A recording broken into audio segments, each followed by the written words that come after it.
fuego en el corazón, con fuego en el corazón. Nada nos detiene, vencemos la oscuridad. Con fuego en el corazón, con fuego en el corazón. Somos libres, una generación que canta tu gracia.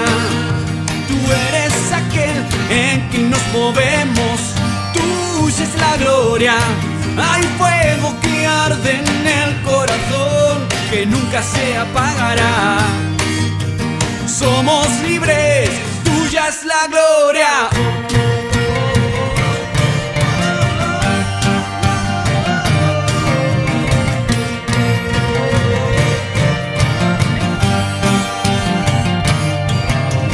Resucitados, vivimos para ti. La pasión no morirá, la pasión no morirá. Nada nos detiene, vencemos la oscuridad. La pasión no morirá, la pasión no morirá.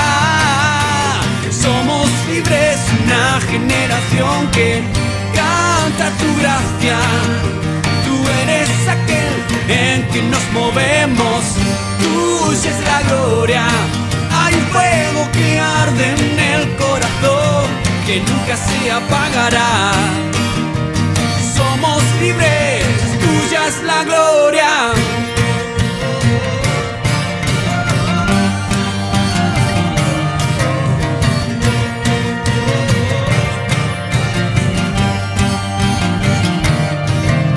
Resucitaste con poder, te levantaste y nos levantamos, nos levantamos hacia el mundo que tú amas. Caminaremos y nos levantamos, nos levantamos. Resucitaste con poder, te levantaste y nos levantamos, nos levantamos. Y hacia el mundo que tú amas caminaremos y nos levantamos, nos levantamos, nos levantamos.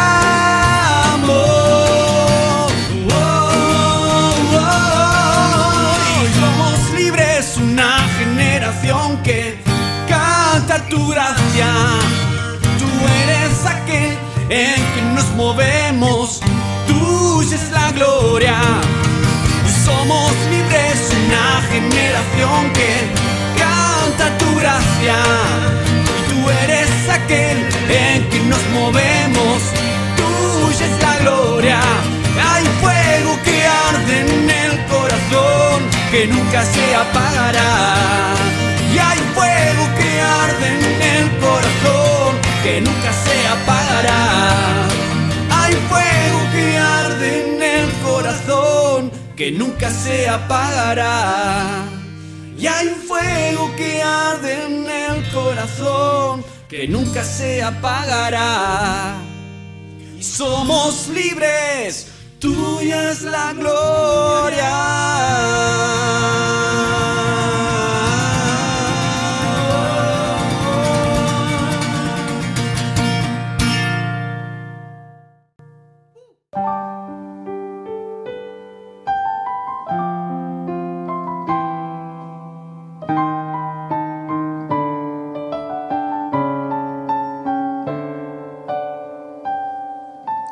Hay momentos que no deberían terminar.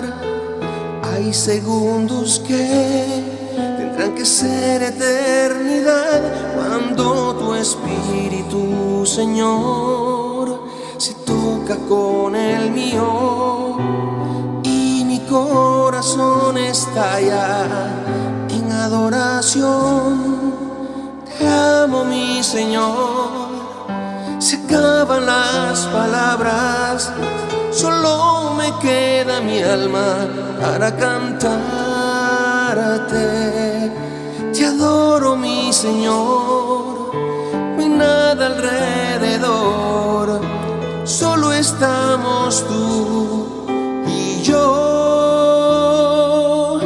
solo estamos tú y yo.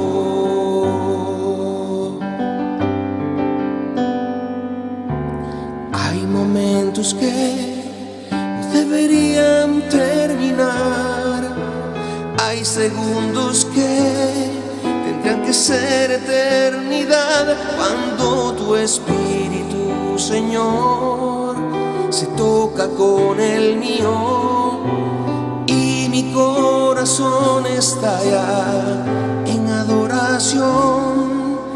Te amo, mi Señor. Se acaban las palabras, solo me queda mi alma para cantarte. Te adoro, mi Señor, no hay nada alrededor, solo estamos tú y yo, solo estamos tú y yo. Oh Señor, te amo, mi Señor. Se acaban las palabras, solo me queda mi alma para cantarte. Te adoro, mi Señor, no hay nada alrededor, solo estamos tú y yo, solo estamos tú y yo.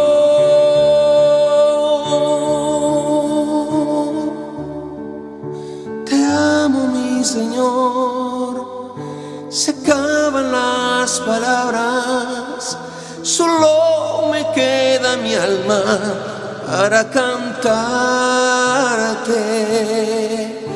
Te adoro, mi Señor, no hay nada alrededor, solo estamos tú y yo. Solo estamos tú y yo.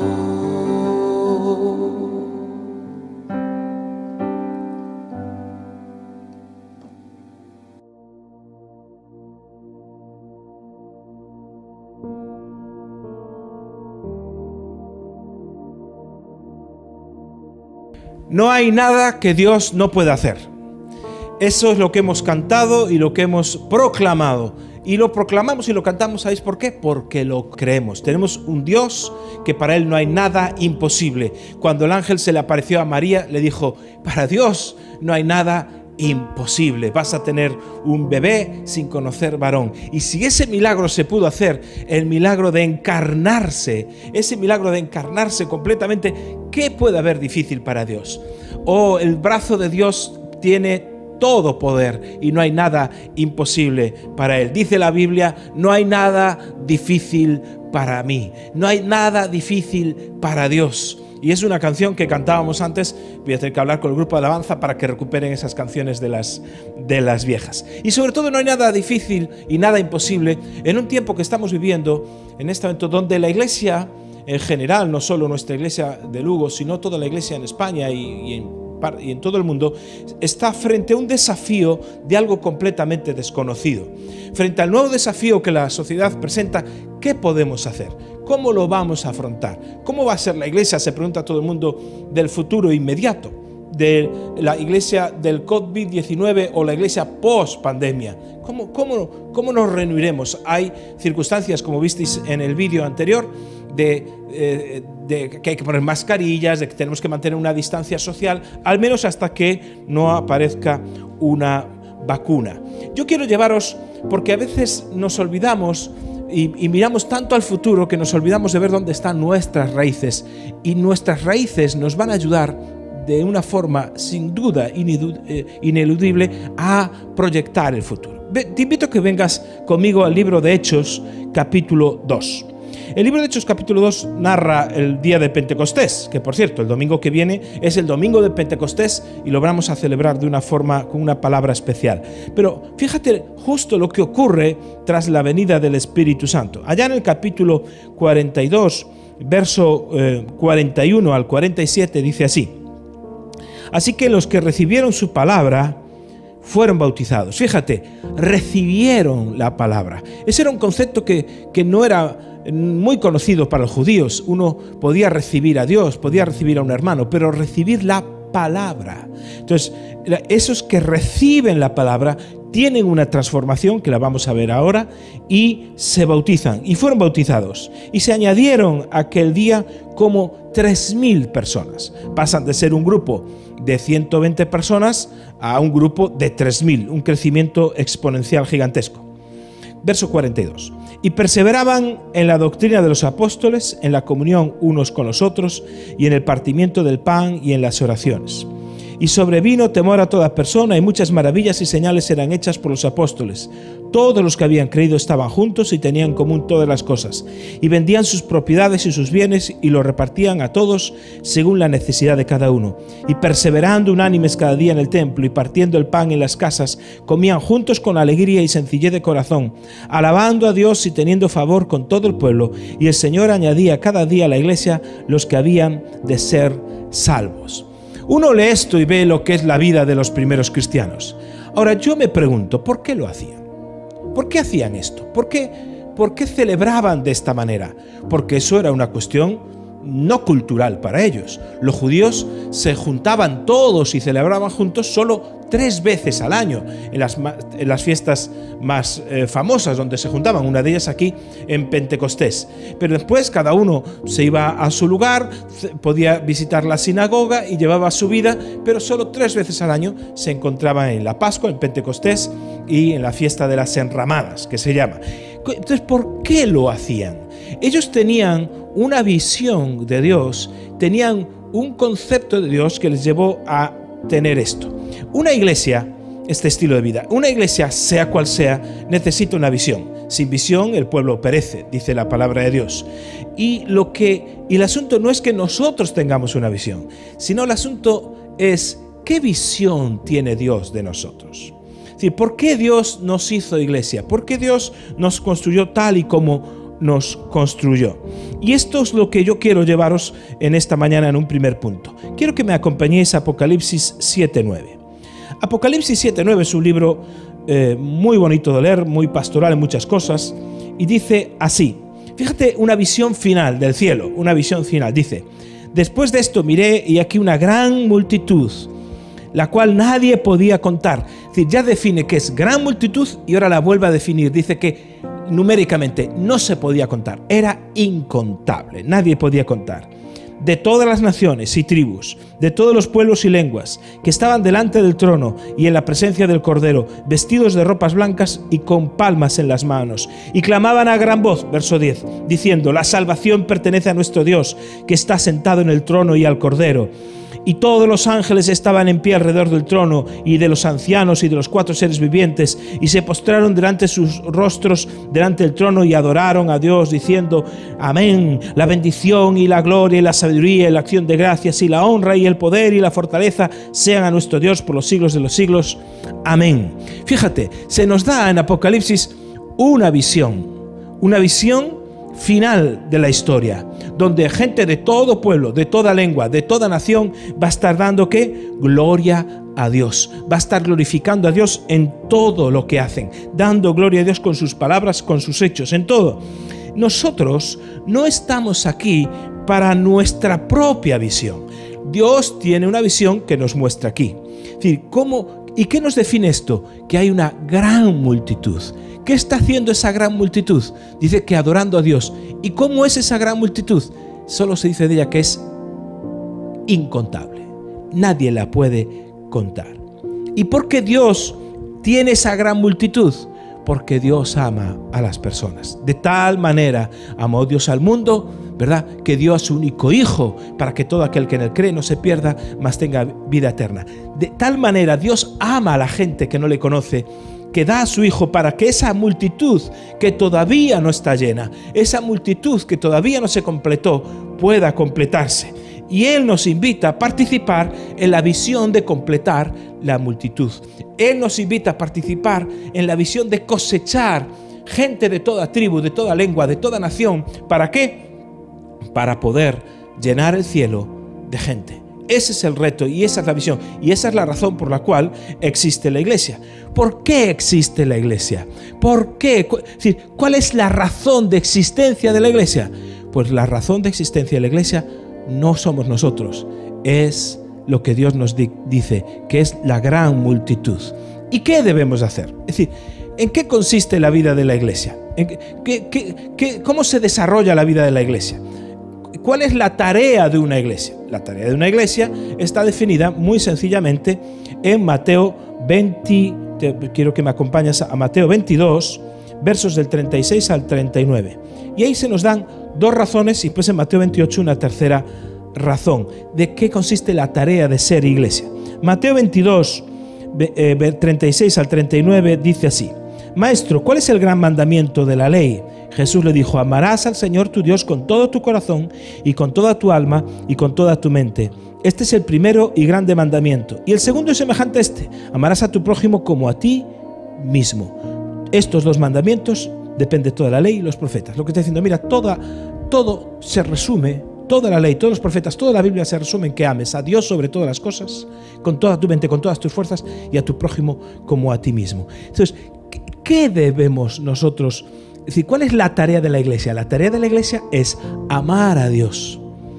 Amar a Dios. Es decir, y amar cuando alabamos, cuando cantamos canciones, cuando conocemos la palabra de Dios, cuando conocemos la Biblia, cuando estamos siendo discipulados, cuando estamos siendo perfeccionados, cuando oramos, cuando intercedemos, estamos aprendiendo a amar a Dios. Pero dice también que amar al prójimo no solo es una relación vertical, sino también horizontal. ¿Qué amamos al prójimo? Es decir, cuando nos damos a los demás, cuando estamos alcanzando a las personas que no conocen, cuando estamos desarrollando una vida o unas estrategias de amar a las personas que nos rodean, ser testigos en la comunidad, estamos cumpliendo esto. Y el tercer aspecto de la iglesia está en Mateo 28, y Mateo 28, cuando Jesucristo ya resucitado, les da lo que se llama un mandamiento, una comisión, una encomienda, que es tan gigantesca que se llama la gran comisión o la gran encomienda. Y dice así, capítulo 28, versos 19 y 20.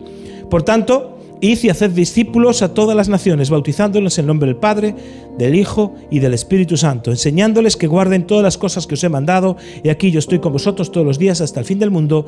Amén. ¿Cuál es la otra tarea de la iglesia? Hacer discípulos. Dice, id y haced discípulos a todas las naciones. ¿Por qué a todas las naciones? Porque no solo a Israel, que después de todo era el pueblo elegido. ¿Por qué a todas las naciones? Y no solo Israel.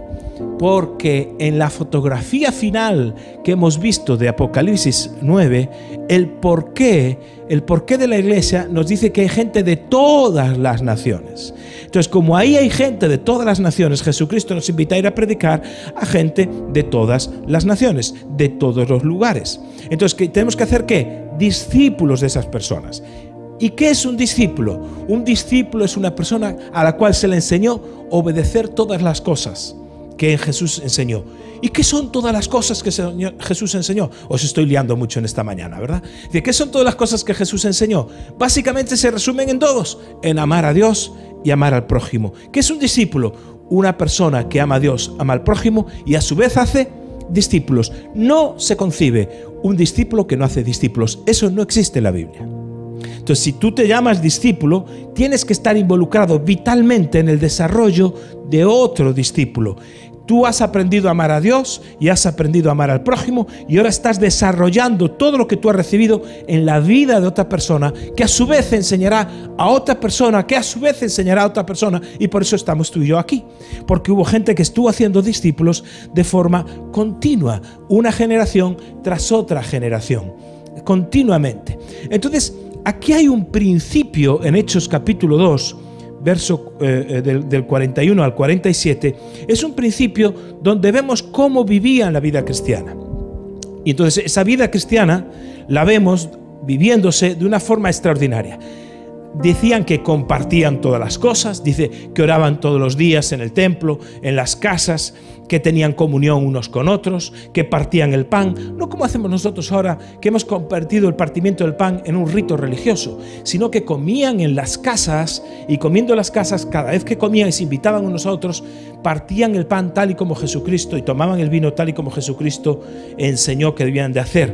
Tenían ayuda social, dice, porque no había ningún pobre, ningún necesitado entre ellos. ¿Tú sabes lo que es entre tantos miles de personas que no hubiese ningún necesitado? Había una presencia social, de forma que tenían gracia con todo el pueblo. Había crecimiento, incluso había manifestaciones de milagros. Dice que señales, prodigios, milagros eran hechos en medio de ellos. Es decir, ese estilo de vida era la forma que Dios tenía, la manera que Dios tenía de manifestarse a sí mismo. ¿Qué quiero decir con todo esto? Escúchame. La Iglesia tiene que, y nosotros para enfrentar los desafíos del futuro, tenemos que tener tres preguntas bien respondidas. Y la Iglesia en la que tú perteneces, nuestra Iglesia, esas tres cosas las tiene bien definidas y bien contestadas. ¿Qué preguntas son? Una, primero, ¿por qué? ¿Por qué hacemos lo que hacemos? ¿Por qué somos Iglesia? Hacemos lo que hacemos y somos Iglesia por Apocalipsis 9:7. Allí hay una multitud de gente, una multitud tremenda que todavía no conoce a Cristo. Y nosotros estamos vitalmente implicados en que esa multitud se llene de gente de todo pueblo, de toda nación. Es decir, la razón por la cual existimos es para que otros conozcan a Cristo. ¿Y qué tenemos que hacer? La segunda pregunta. ¿Por qué lo hacemos? Ahí está Apocalipsis. ¿Qué tenemos que hacer? Tenemos que hacer discípulos. ¿Y qué es un discípulo? Alguien que ama a Dios y que ama al prójimo. Nosotros todo lo que hacemos, toda la formación, la enseñanza bíblica, tenemos seminario bíblico, estudios bíblicos para los nuevos. ¿Por qué? Porque estamos preparando discípulos que conozcan mejor la palabra, y cuando uno conoce mejor la palabra, ama más a Dios. ¿Y cómo lo hacemos? La estrategia de Dios para alcanzar el mundo, la estrategia de Dios para que esto se dé a conocer, se llama Iglesia. Y por eso vemos en Hechos capítulo 2 cómo era la Iglesia. Esa Iglesia con estos valores es la que nosotros tenemos que tener en el futuro, en esta Iglesia post-pandemia, por decirlo de alguna manera. ¿Cuál fue la clave de esa Iglesia? Que tenía claro el porqué y tenía claro el qué, que era hacer discípulos. La clave de ellos es que encarnaron, no solo proclamaron la palabra, sino que la encarnaron sirviendo, como vemos aquí, a la comunidad. Nosotros hemos hecho este año pasado 30 años de Iglesia, y el eslogan de estos 30 años, y que resumen la vida de 30 años, simplemente es una cosa muy sencilla. Era 30 años proclamando buenas noticias, 30 años sirviendo a la comunidad.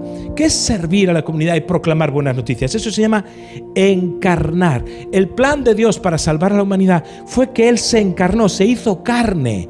Por eso cuando os decía al principio que María, una joven virgen, no había imposible para Dios, entró en el plan de la encarnación. Eso es muy chocante intelectualmente hablando. Incluso es ofensivo para las personas que no son creyentes. ¿Qué es eso de tener un hijo así de forma milagrosa?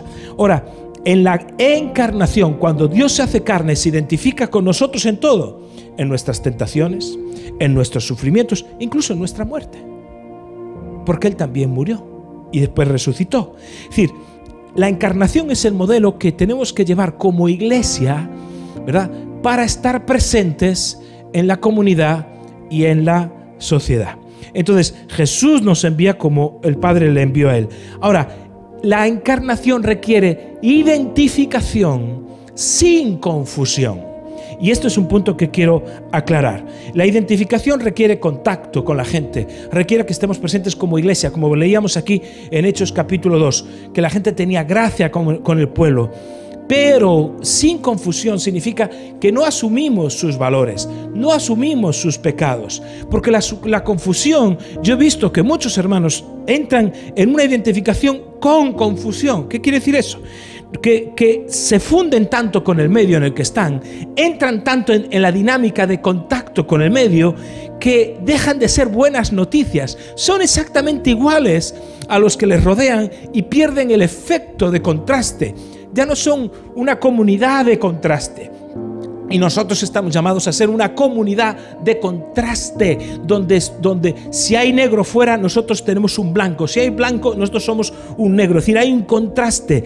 La identificación con la comunidad, servir a la comunidad, no implica una confusión de mis valores. Cuando la gente pierde esa capacidad de ser luz y de ser sal, es que ha perdido el norte. Y desde luego ha dejado de ser un discípulo. Sigue otras cosas, pero no sigue a Jesucristo. Por eso es un cambio radical como iglesia, el que ellos vivieron el primer tiempo, la primera iglesia. Hay un cambio radical en los valores y en la forma de manifestarlos. Y nosotros como iglesia, cara a esta pospandemia, tenemos que tener un cambio radical de la manera de ser cristiano y la manera de hacer, ¿verdad? De mostrar el evangelio, que tiene que ver con encarnarse. No solo llega con proclamar las buenas noticias. La gente tiene que ver señales, tiene que ver milagros y tiene que ver que esta iglesia es una comunidad de contraste. Es una iglesia que puede decir, como Pedro y Juan le dijeron a aquel cojo paralítico que estaba en la puerta hermosa, le dijeron, míranos, míranos. La iglesia que hoy tiene que levantarse es una iglesia que le puede decir también a la sociedad, míranos, mira nuestros matrimonios, mira nuestros hijos, mira nuestros jóvenes, mira, no hay necesitados en medio de nosotros, míranos, porque tenemos la capacidad de deciros que somos un mundo diferente en medio de esto. En medio de esta confusión, nosotros podemos llevar luz. Y eso es lo que yo creo. Y eso es lo que yo predico. Y eso es a lo que yo te invito que captes. Tenemos un porqué. Hay una multitud en el cielo que llenar. Hay un llamamiento de Dios a alcanzar esta tierra de Galicia y de España, aún del mundo si Dios nos llama. Tenemos un qué, que es que cada uno de nosotros sea un discípulo involucrado, sea un discípulo vital, que puede identificarse con el mundo, pero no entra en confusión con el mundo. No entra en esa confusión. Por eso el lugar más idóneo donde tú puedes ser discípulo, anecdóticamente no es la iglesia, es el trabajo. Es donde estás rodeado con gente, donde la gente te pueda ver y ve que tú trabajas de forma diferente, que cuando tú hablas tienes una palabra de esperanza, que cuando tú hablas tienes una palabra donde se juzga de otra manera, con la mente de Cristo. ¿O acaso no nos dice la Biblia que nosotros tenemos la mente de Cristo? Esto es esencial. ¿Y qué hace un discípulo encarnando? ¿Qué es lo que hace? Acordaos cuál fue el propósito o la razón por la cual Jesucristo vino aquí, para salvarnos, sí, pero mientras estuvo aquí, dice Primera de Juan 3:8, cuando el apóstol Juan, que tan amado era del Señor y tan cercano a él, escribe, dice, para esto apareció el Hijo de Dios. Para esto apareció el Hijo de Dios, para deshacer las obras del diablo. ¿Qué quiere decir eso?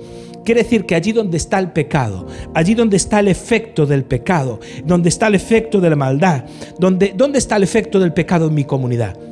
Ahí es donde nosotros tenemos que actuar y deshacer. No solo es proclamar, también es que la pobreza, que es efecto del pecado, erradicarla. Por eso tenemos tantos programas que trabajan con la gente más necesitada. ¿Por qué? Porque es un mandamiento, es deshacer la pobreza, la necesidad, es directamente ligada a la obra del mal, del pecado sobre la tierra y la naturaleza. Incluso la ecología, eso es un efecto del pecado. Nosotros debemos de deshacer todo el mal que se ha hecho. Los matrimonios rotos, jóvenes que están desorientados o consumiendo droga o delincuentes. Obra social que tenemos, que trabajando con jóvenes delincuentes, trabajando con niños y familias desestructuradas, tiene que ver con esto, tiene que ver con deshacer lo que el diablo hizo. Esa es la tarea de la iglesia y esa es la tarea de un discípulo. Por eso, ¿cuál es el proyecto de Dios para poder alcanzar al mundo? La iglesia. La iglesia. ¿Y qué hace la iglesia? Discípulos. ¿Y cómo hacemos nosotros discípulos? Nosotros hacemos discípulos a través de una cosa que le llamamos grupos pequeños o células. El discípulo no solo es traer información, que se puede hacer a través de internet como ahora, o incluso formación. Puedes formar un seminario bíblico, un seminario, o incluso estudiar una carrera a distancia como la UNED aquí en España, la Universidad Nacional de Estudios a Distancia. Entonces, puedes estudiar eso, pero el discípulo requiere otro elemento más allá de la información o de la formación. El discípulo requiere transformación. Entonces esa transformación requiere, como dice la Biblia en Proverbios, que el rostro de un hombre se hace con el rostro de otro hombre. Se forja el rostro de una persona o de una mujer, se forja en el trato. Por eso en casa somos formados cuando somos niños, en el trabajo, en otros contextos y también en la iglesia.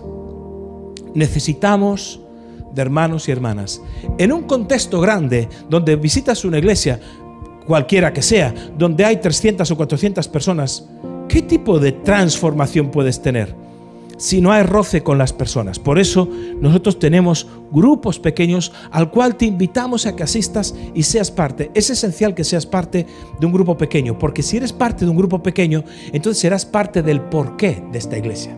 Serás parte del qué de esta iglesia y entenderás el cómo estamos haciéndolo con grupos pequeños. ¿Qué hacemos en esos grupos pequeños? Primero, conectamos las personas con las personas y a las personas con Dios. Nos relacionamos, hay una conexión. Lo segundo que hacemos es que crecemos, crecen todas las personas. ¿Por qué?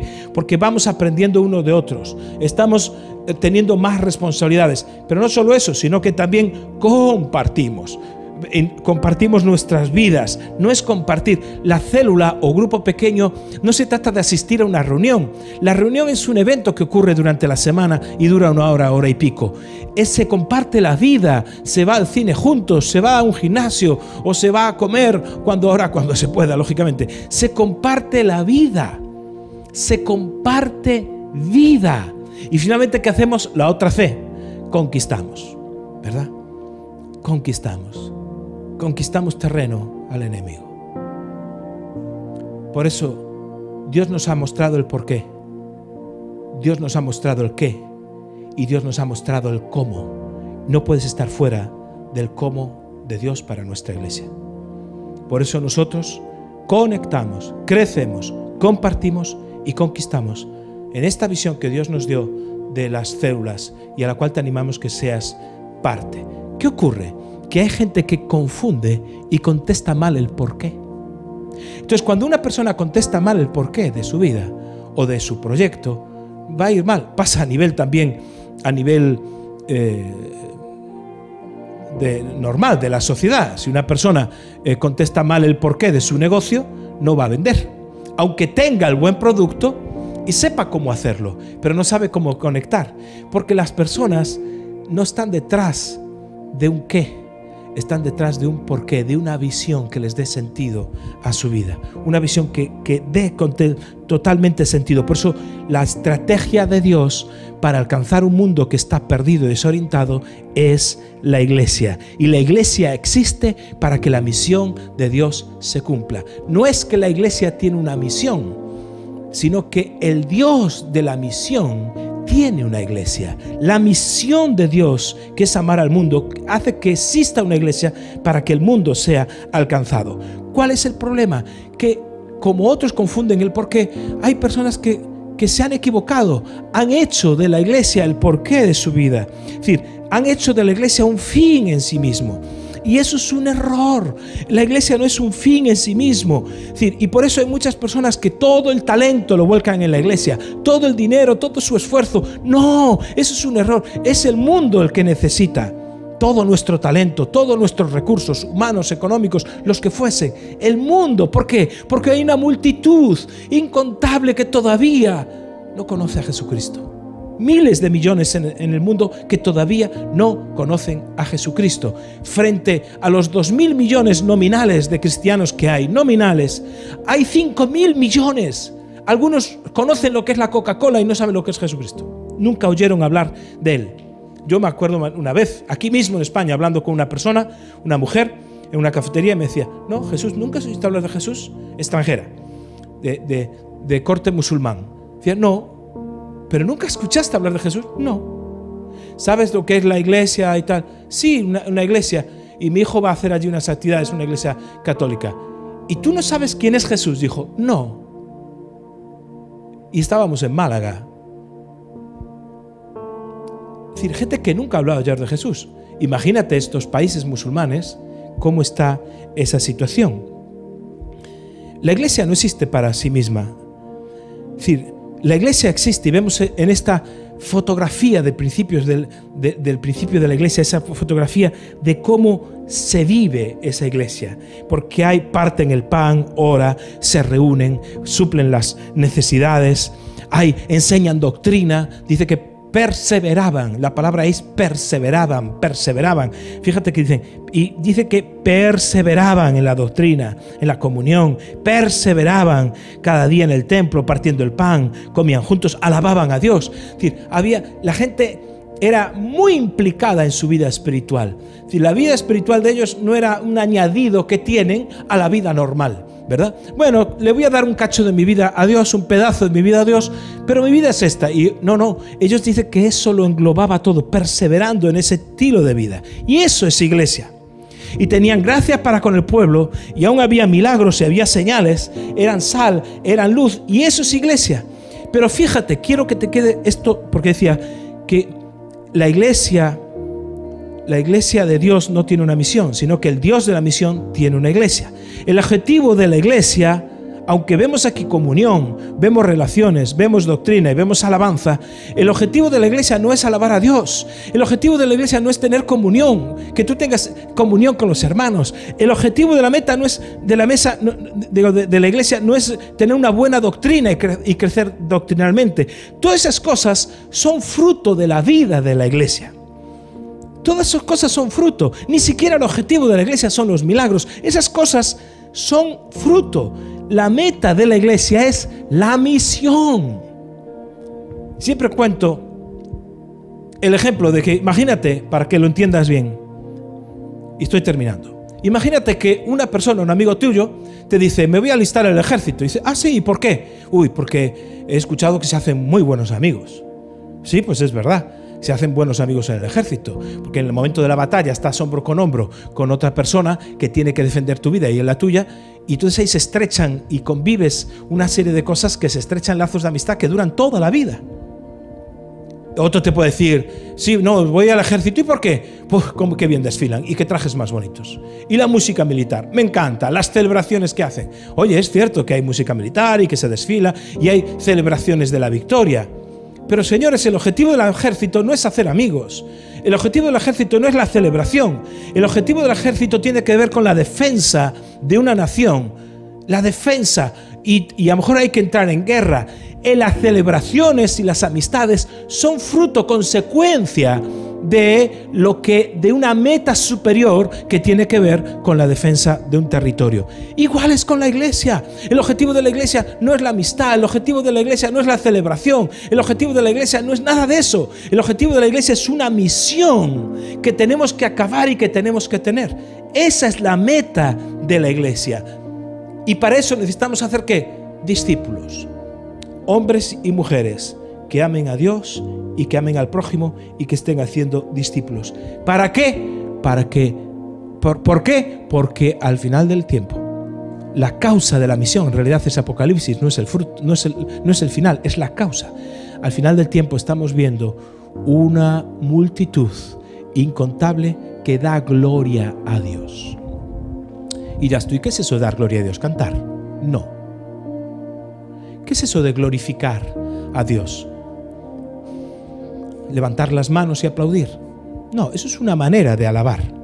Pero, ¿cómo se glorifica un discípulo a Dios? Y fíjate, quiero leerte este último versículo. Juan 17:4. Cuando Jesús está voy a leer yo, pero Jesús está orando, su última oración y la más larga que está escrita, que haya hecho, dice así en Juan 17:4, dice así, Evangelio de Juan 17:4. Yo te he glorificado en la tierra. Ahora, cuidado, porque si Jesús dice que glorificó al Padre en la tierra, y el objetivo de la iglesia es dar gloria a Dios, ¿verdad? Glorificar al Padre, igual que va a pasar en Apocalipsis, si ese es uno de los objetivos, ahí está, yo te he glorificado en la tierra, he acabado la obra que me diste que hiciese. ¿Cómo glorificó Jesús al Padre? Acabando la obra que se le dio para hacer. ¿Cómo se glorifica a Dios? Haciendo la misión que se nos dio a hacer. ¿Cómo puedes glorificar tú a Dios? Haciendo la misión de Dios, no tu misión. no tu visión, sino la misión y la visión de Dios. Por eso alabamos, por eso tenemos comunión, por eso estudiamos la palabra de Dios.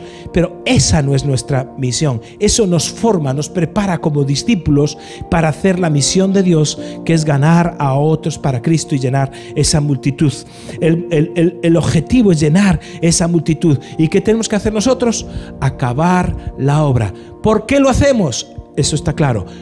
¿Qué es lo que tenemos que hacer? Discípulos. ¿Cómo? Pues señores, el cómo es a través de la iglesia. El cómo en este momento es absolutamente flexible. En este momento de coronavirus, nuestro cómo cambió. La iglesia tiene que aprender a adaptarse. Y hay gente que está desesperada, que si internet, que si no sé qué. Pues que hay que usar internet, se usa. Que no hay que usarlo, no se usa. Que hace frío, me abrigo. Que hace calor, me pongo manga corta. ¿Qué quiere decir? Que me adapto a las circunstancias que vienen. El cómo es aquello que Dios nos dio para que nosotros lo trabajemos y contextualicemos nuestro mensaje a las circunstancias, encarnando nuestra fe, siendo carne, haciéndola visible, porque lo que convence al mundo el que estamos viviendo ahora no es unas palabras huecas y bonitas. Lo que va a convencer al mundo son hechos irreversibles, contundentes, como aquel hombre que nació ciego. Jesús lo sana y cuando le preguntan, ¿ese que te sanó, qué es? ¿Es profeta? ¿Es maestro? Cuéntanos, ¿quién te sanó? Dijo, mira, yo no sé si es profeta, yo no sé si es maestro, yo no sé nada. Yo solo sé que antes estaba ciego y ahora veo. Eso se llama apologética del siglo XXI. Eso se llama un testimonio incontestable. Eso se llama encarnar el Evangelio. Yo sé que mi vida cambió. Yo sé que esto no solo es una utopía.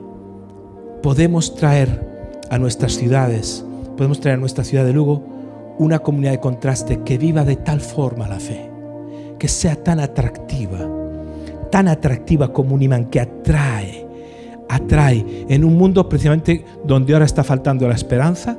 Hay muchísima incertidumbre. Con la incertidumbre económica, de salud, se genera angustia.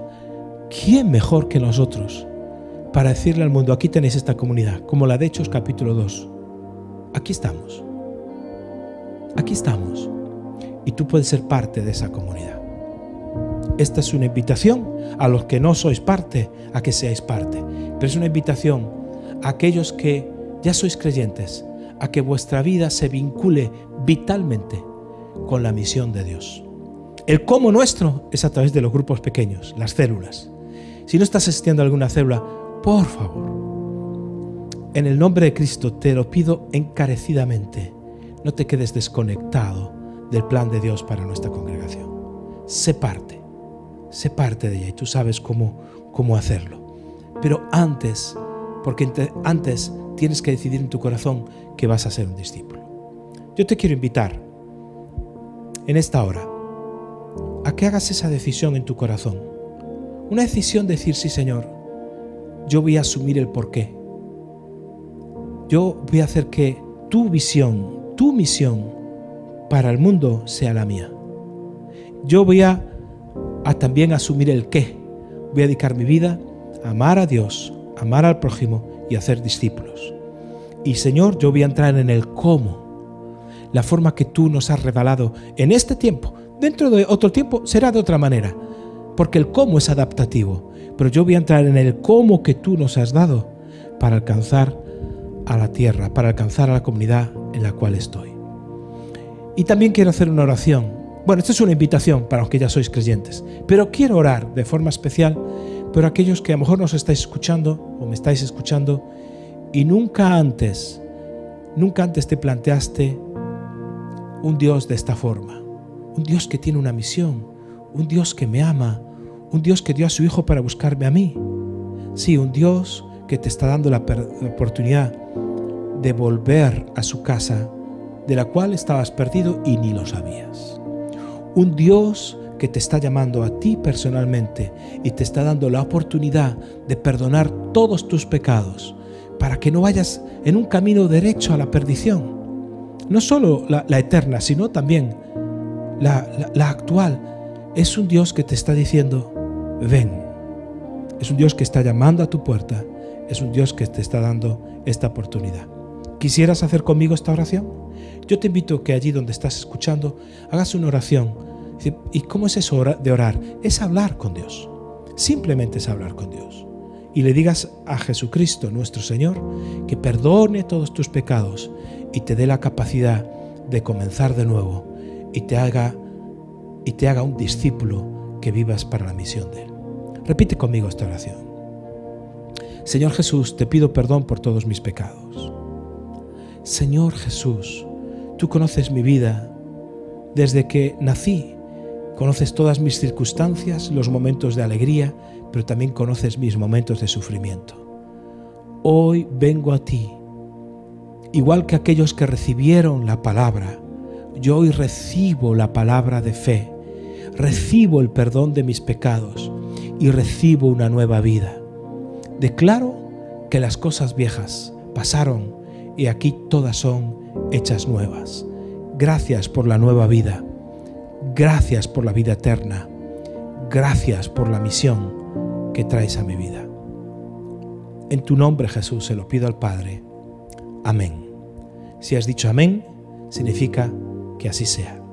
Si nunca has leído la Biblia o nunca has tenido oportunidad de acercarte a la palabra de Dios, queremos regalarte una porción de la palabra. Incluso si hablas en otro idioma, te podemos dar en francés, en alemán o en inglés. Queremos regalarte una porción, así que escríbenos. Abajo está el email al que puedes escribir, te puedes dirigir a nosotros y puedes pedir consejo o dónde podría ser atendido. Que Dios te bendiga, que Dios te guarde, que Dios te proteja y que tengas una semana bendecida en todo. En el nombre de Jesús. Amén.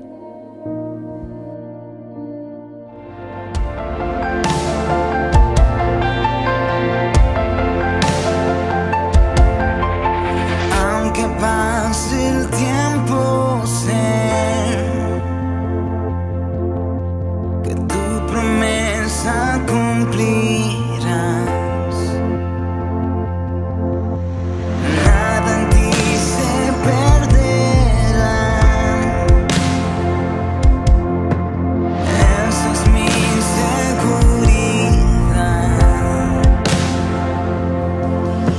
Tus ruedas de amor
que hablarlo, profesarlo, hablarlo. Mantente firme en la esperanza que profesamos, porque fiel es el que hizo la promesa. De lo que vendrá, tú tienes el control, nunca pierdes el control. Pedimos un milagro cuando el milagro pase todos los días. ¿Quién triunfó sobre la muerte? Nuestro Dios, grande y fuerte, Emmanuel, Dios con nosotros, nuestro Rey. ¿Quién creó todas las cosas? Perfección, todas sus obras, solo Él es nuestra fuerza, nuestro Dios, único Dios, poderoso, el Señor, no hay otro. Todo el honor entregamos al único Dios, yeah.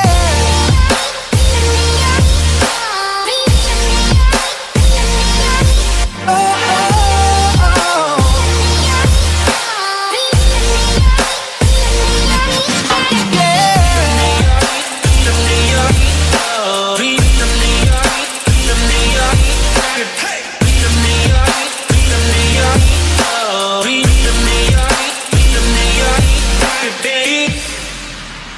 ¿Quién triunfó sobre la muerte? Nuestro Dios, grande y fuerte, Emmanuel, Dios con nosotros, nuestro Rey. ¿Quién creó todas las cosas? Perfección, todas sus obras, solo Él es nuestra fuerza, nuestro Dios.